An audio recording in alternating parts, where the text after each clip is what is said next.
we are starting out now history of Greek invader Menander. Very, very interesting history part we are now discussing. Menander entered in India by crossing out Pariyatra mountain range, that is Hindu Kush mountain range, and then he followed the same path that was followed by Demetrius. He followed the path and reached till Ayodhya. Mauryan emperor were still ruling from Pataliputra. But they were not able to resist this this Menander. Ultimately, Menander reached at Ayodhya, but he made a halt over Ayodhya. He said, we have to get stabilized in Ayodhya first, and then we should carry out move how to conquer rest part of India. In between that, there was a Buddhist monk named as Nagasena. Originally in his history, it is given that he was born in Brahman family, but then he converted to Buddhism. He was a very great philosopher, very great thinker, and keen follower of Buddhism. Alexander the Great was showing something that we are interested in scholars, discussing and debating with scholars. The same thing Menander was showing, that I am able to carry out debate with scholars. And so he entered and he asked to carry out debate with reference to Buddhism, the principles of Buddhism, to that Nagasena. But Nagasena argued that you are already emperor and you are not Indian emperor. If in debate you are lost, then you may punish me. Menander said, no, I am not going to punish you. Okay, second condition, when we are carrying out debate, we have to, debate means what? We have to get some bet. So what bet you are going to put here? And then Menander said that, okay, if I lost, I will do whatever you will say. And same thing you have to do if you lost. Nagasena accepted. And then the famous debate started over at Ayodhya. That was between Nagasena and Greek Emperor Menander. For 3 consecutive days, this debate was continued. Menander was asking different questions and this Nagasena was answering that. And like that, at 3rd day evening, Menander surrendered out. He was completely lost in debate by Nagasena. Just imagine what Nagasena should ask this foreign invader.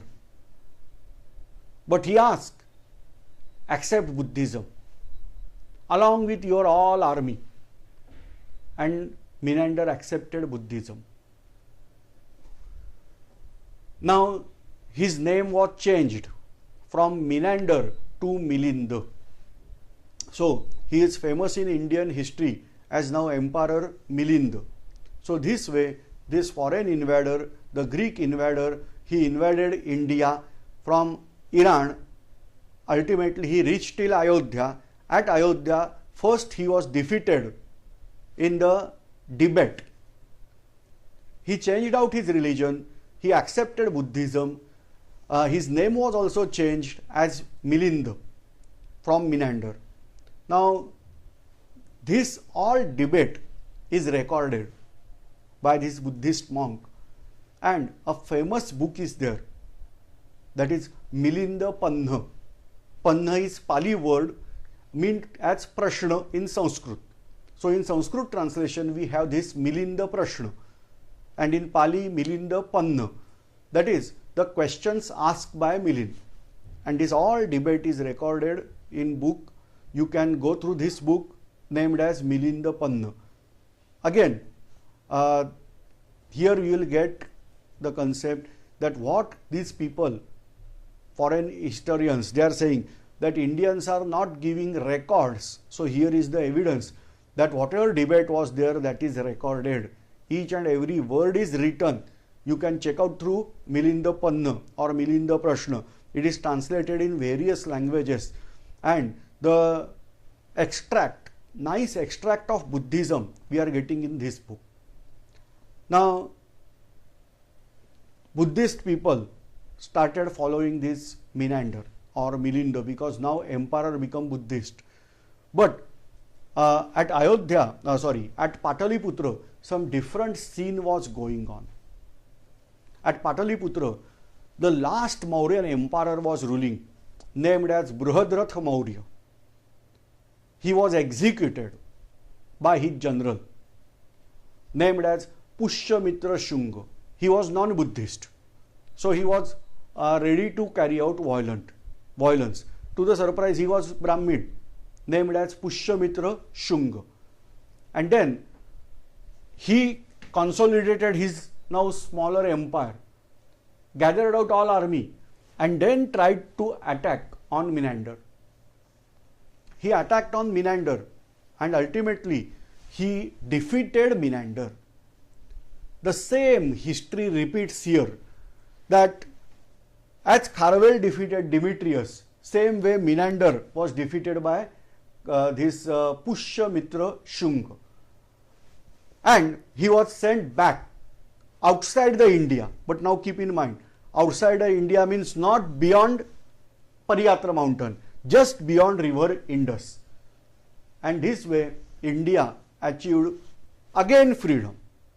So keep in mind, India achieved freedom first from Alexander, at least that is part. Actually we can call it as Pakistan achieved freedom, but here that was part. That day Pakistan was not there, that day only India was there. So India achieved this freedom first from Alexander, now second from Demetrius, and third now from Menander. So thrice Greek tried to conquer India. The fourth one, that was actually Seleucus Nicator, but Seleucus Nicator managed. He was defeated on border only. So our empire was saved, and we got third time freedom from these Greeks. Now here question is that many people are saying the Indian history is of defeat, continuous defeat. Say these Greeks coming again and again to India. Still we are at beginning of our history pages.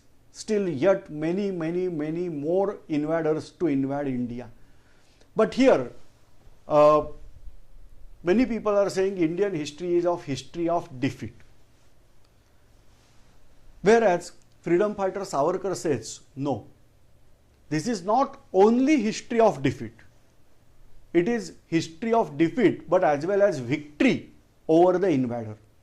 Say, what he says, England was ruled by Roman people, England was ruled by Saxon people, even Italy, the Romans, they were ruled by Austrian people, Egypt was ruled by Greek people. Check out the world, no single nation is surviving from its birth till date without any foreign invader. Even China was continuously ruled by Mongol people. Genghis Khan, actually name is Chinggis Khan, a Mongol invader. He occupied China. His then onwards next ruler, that was Kublai Khan. He was also Mongol. He was ruling over China.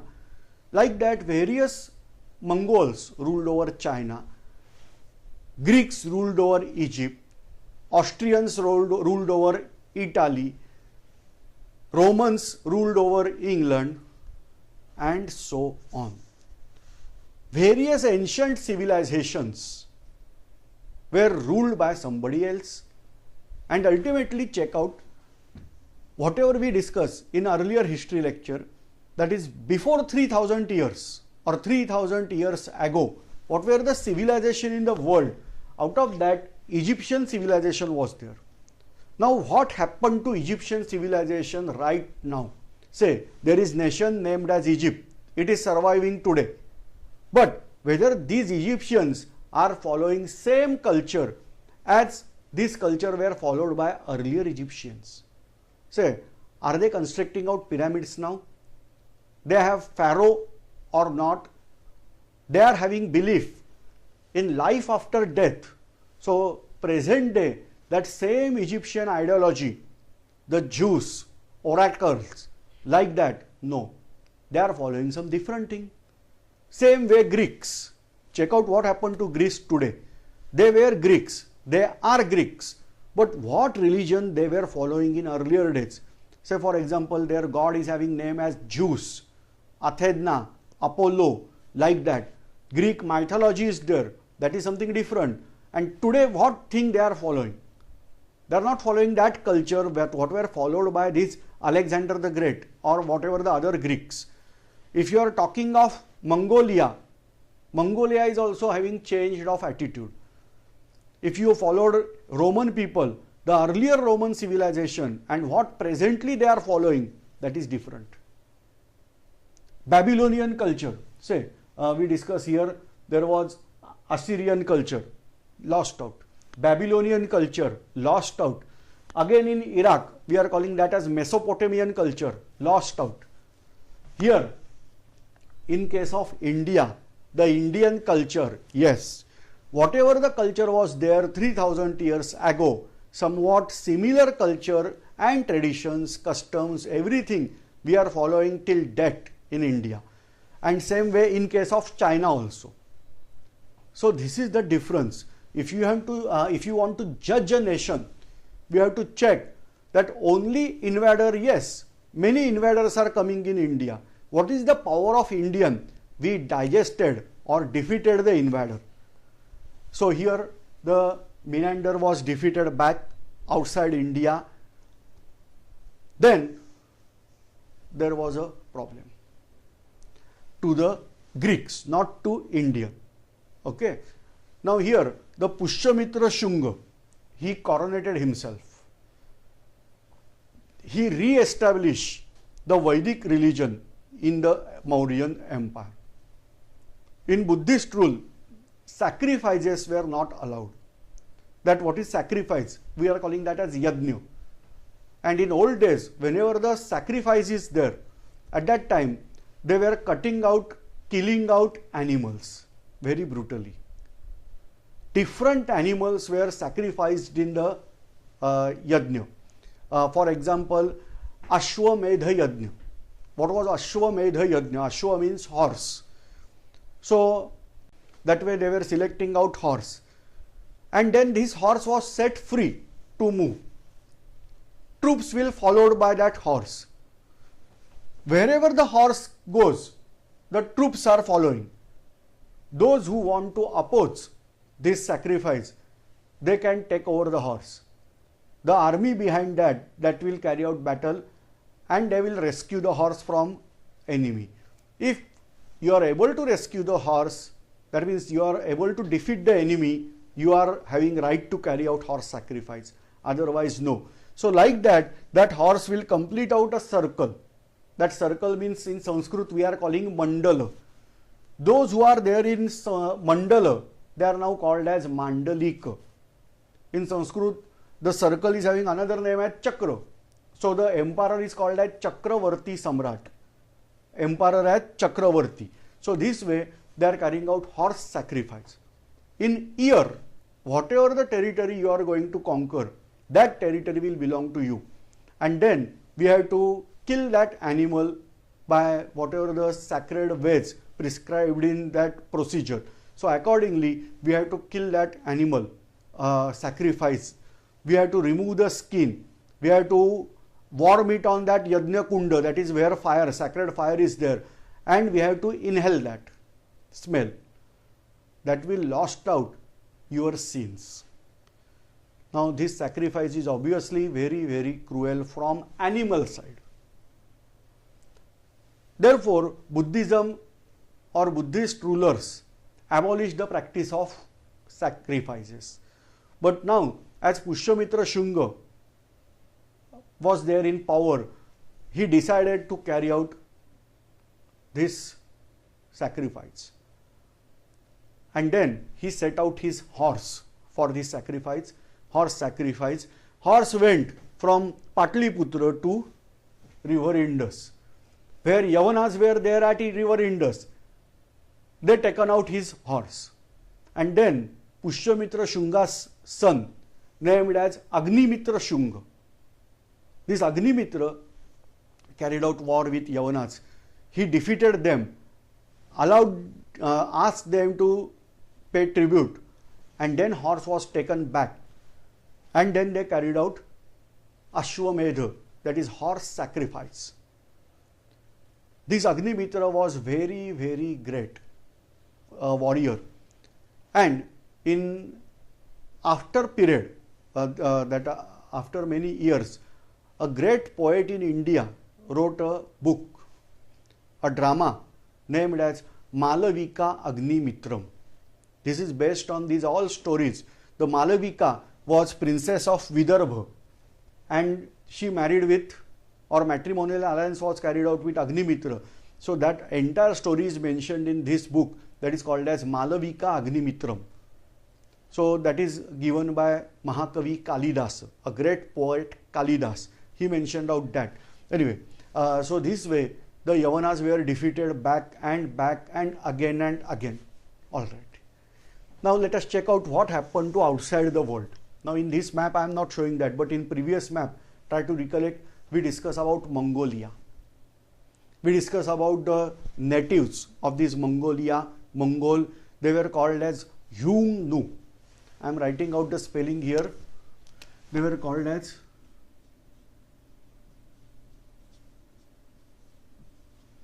Yungnu. We have to discuss now important of these Yungnu people in next lecture.